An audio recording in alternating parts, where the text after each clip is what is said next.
The allure of conspiracy theories are always going to be a pet peeve for many and also a thrilling experience for many.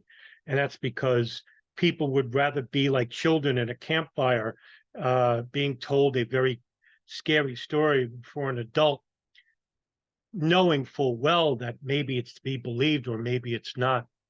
The real horror, the horrifying reality is that people don't really want to know about the real horrors that are happening in their name, past and present.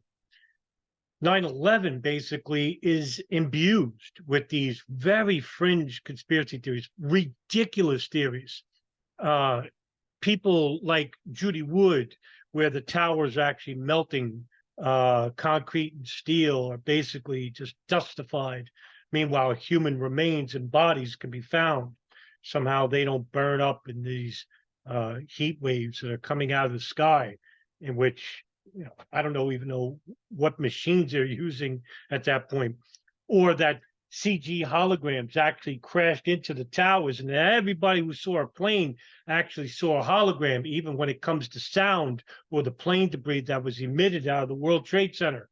The Pentagon was hit by a missile. In fact, imagine, the one area of the world where you can basically discern a plane from a missile is going to be used. They're going to use a missile at a military outpost, and that everyone who saw a plane is either with the program or just coerced into lying that the plane debris was actually planted.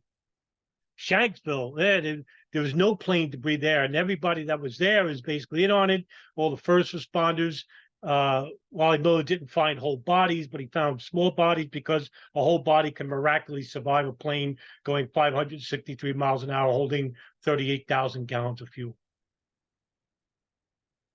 George Bush, Dick Cheney, Donald Rumsfeld, Benjamin Netanyahu, all conspired in a room and allowed the 9/11 attacks to happen, that the hijackers are patsies or they're still alive. They're out there making you go one way to another, and then you go down the one hole and down another, and you never really get anywhere because there's so many conspiracies, so many fringe conspiracies, and they're all alluring. You see, there it is. The government's in on it. Israel's in on it, whatever, right?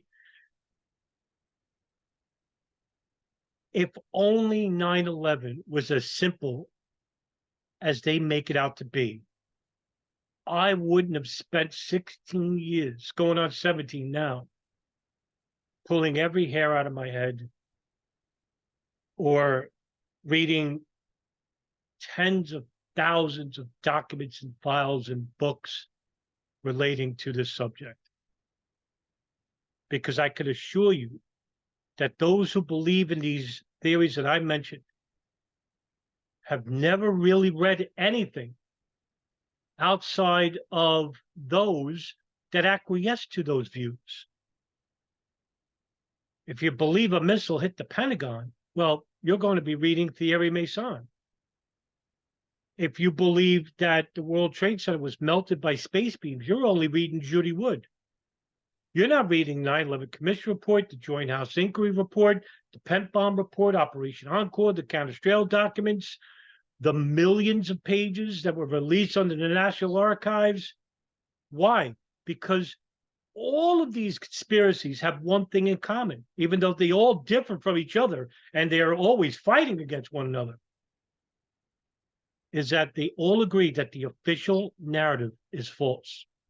In other words, they're not reading the Commission Report. They're not reading the Joint House Inquiry or the Operation Encore files. In other words, they're not going to find the actual missing pieces of 9/11. The real conspiracies that are shown in the Counterstrail documents or the Gerald Shea memo or the Operation Encore files, where there's a real conspiracy being hidden right under your nose, a cover-up involving foreign and domestic intelligence pre-9/11. There it is. You know what they're not talking about? Well, they're not talking about the 1993 World Trade Center bombing and how that connects to 9/11.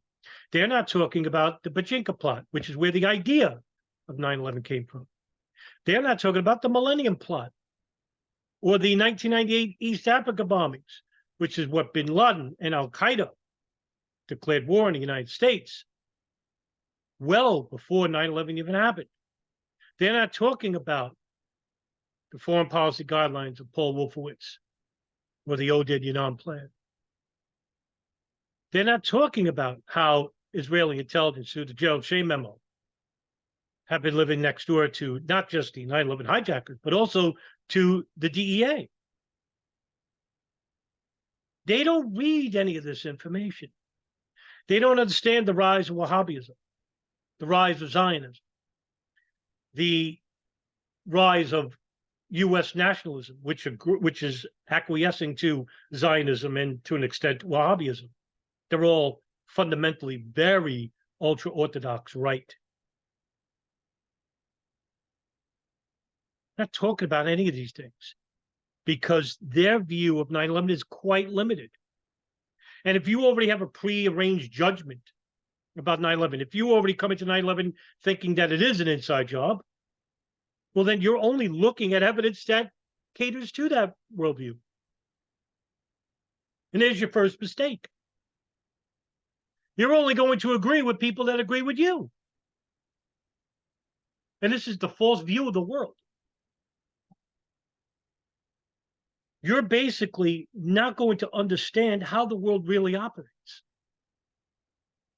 In which I will tell you right now, the conspiracies you believe in are minuscule, transparent to the actual conspiracies involving 9/11, which are quite capricious and expansive. But the subjects you'll have to understand are many. And you're already at a disposition because 22 years later, where is the 9/11 Truth Movement? Well, last year I went to Ground Zero. There was maybe 15 of them. They're dead in the water. There needs to be a new movement of people that don't acquiesce to these ridiculous theories or these ridiculous people. Level-headed, rational mindsets that are after one thing, the truth, information, knowledge, not lies, not conspiracies or belief, fringe conspiracies anyway, or belief. And this is the danger of fringe conspiracies because they just don't stop at 9/11. They expand into the JFK assassination, to Sandy Hook, chemtrails, COVID. Not saying that the narratives given to us by the government are correct either. They're incomplete. The government's 2 congressional inquiries were not false. They were incomplete. And the Truth Movement gets that wrong because they say, well, the official narrative is false. No, it's not. The official narrative is incomplete. There were 19 hijackers. There were more. There were 4 planes. There were more. And some of you are stuck at Ground Zero. Can't get out of the World Trade Center. Just like the victims of the World Trade Center. You have made victims of your own, in which you are too trapped under the rubble, in a metaphorical sense. And the mistake you're making is to put your faith in these biased views of 9/11. I made this mistake very long ago when I studied religion. I became an anti-theist, but what I didn't realize was that I became the very person I hated on the other side of that fence. I became an overt and very virtually mentally extremist on that sense. And when I realized what I became, so what do I really know? When I studied monotheism a little bit further, I understood that there is a difference between religion and spirituality. It took me a while to understand that. And I applied that thinking to 9/11. I didn't go into 9/11 thinking that the government is guilty. that Saudi Arabia is guilty, that Israel is guilty. I started with a clean slate. That's what I did, clean slate. Who, what, when, where, why, and how. You read the 9/11 Commission report, you read the Joint House Inquiry report, and then after that, you read Pet Bomb, Operation Encore, Canistrail document, Gerald Shea memo, and then all of a sudden, they can fill in those blanks that are missing in those reports. And then you can listen to people who spoke out against the commission, who tried to give the commission information, like Anthony Schaefer from Able Danger, like Eric Kleinsmith from Able Danger, or like Ken Williams did with his Phoenix memo in the year 2001, like Thomas Drake, the biggest whistleblower of my time, and the NSA monitoring the Al-Qaeda communications hub in Yemen many years prior to 9/11, or Bin Laden's satellite phone in the mid-90s. How about the Israeli rings that were operating in the year 2000, 2001 inside the United States, monitoring the DEA, Drug Enforcement Agency, as well as the planes operators in the Hamburg cell in Florida, New Jersey, New York, California, and Texas, and Oklahoma, and Minnesota. What about the Saudis and their operatives inside the United States, like Omar al-Bayoumi, Fahad al-Tamari, Osama Basnan, Muwasset al-Jarrah,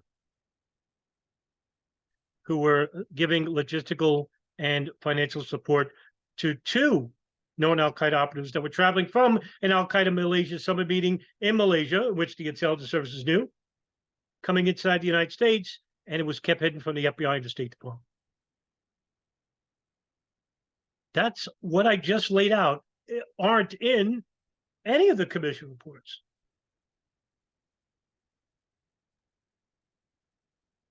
So we can fill in some blanks. And as you can understand, now you understand why I'm saying that those commission inquiries are incomplete. They're not wrong, they're incomplete.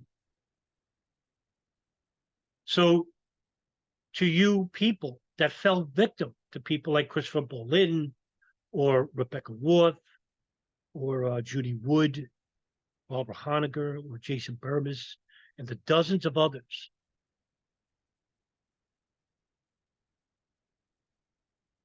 you know that there's a conspiracy, but you're blaming the wrong people. And you're looking at dead ends because those people are basically leading you to dead ends that lead to nowhere. And that you need to look at all the information to get an understanding of what you're against and why you're against it and why you won't read it.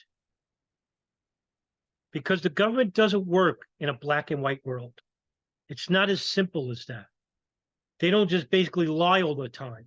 They have to win over your trust by giving you nuggets of truth every once in a while. This is something that Alex Jones does all the time. He'll say something that's truthful. Next minute, he goes off the rails, takes off his shirt, gets drunk. You think it's funny. I think it's a tragedy. Because we don't need Alex Jones in our life. We don't need Jim Fetzers in our life. We don't need these platforms that claim they're for the truth, like Tim Pool or CNN or Alex Jones and InfoWars.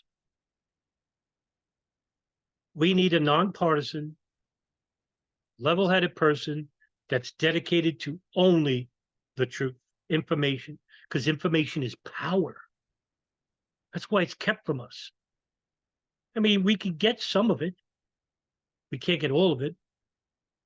Meanwhile, you know, the state and the intelligence services are awash with disinformation. Not lies, just disinformation. What's to be believed, what's not. You're always thinking every second of the day. It's a stress on you. It's a mental stress to live in a visual field of a 24-hour paranoia. You don't have to live like that. And yeah, it's going to be very hard to lead that circle of friendship because it's very broad and they're very tight knit, but they're not loyal. And you'll understand that once you step out.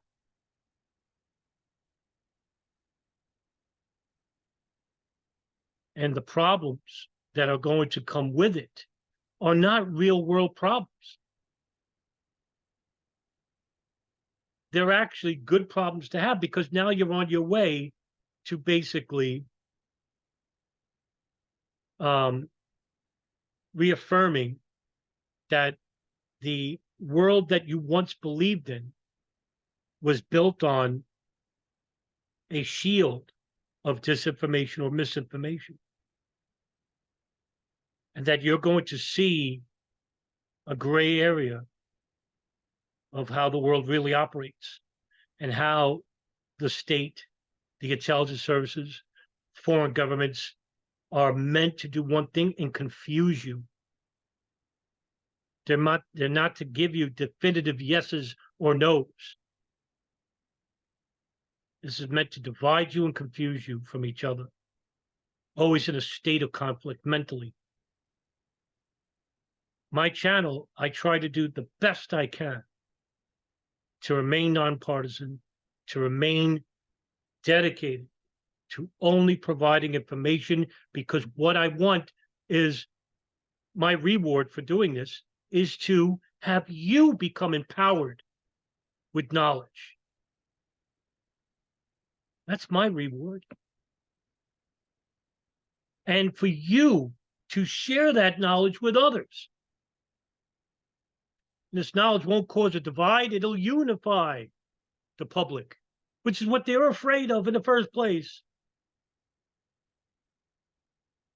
The very thing they don't want is an educated, self-righteous, self-respecting, unified public that will hold them accountable for the crimes that they commit or the crimes they allow and benefit from. And 9/11 is a great axis to start because there is a lot of conspiracy involving 9/11, but there are also a lot of false ones as well. I don't want you to believe anything. I want you to know something. And so I'll end it like this.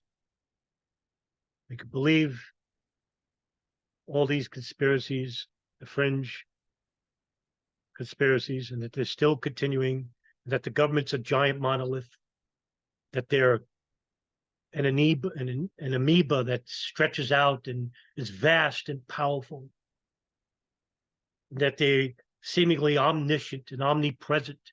They're everywhere, could do anything, create miracles. The horrifying reality is that they're human just like us, infallible. They make mistakes, but their power lies in the fear of manipulation and brainwashing you in general. You don't have to fall for that game. All right, guys. Thank you very much for watching the video. See you in the next one.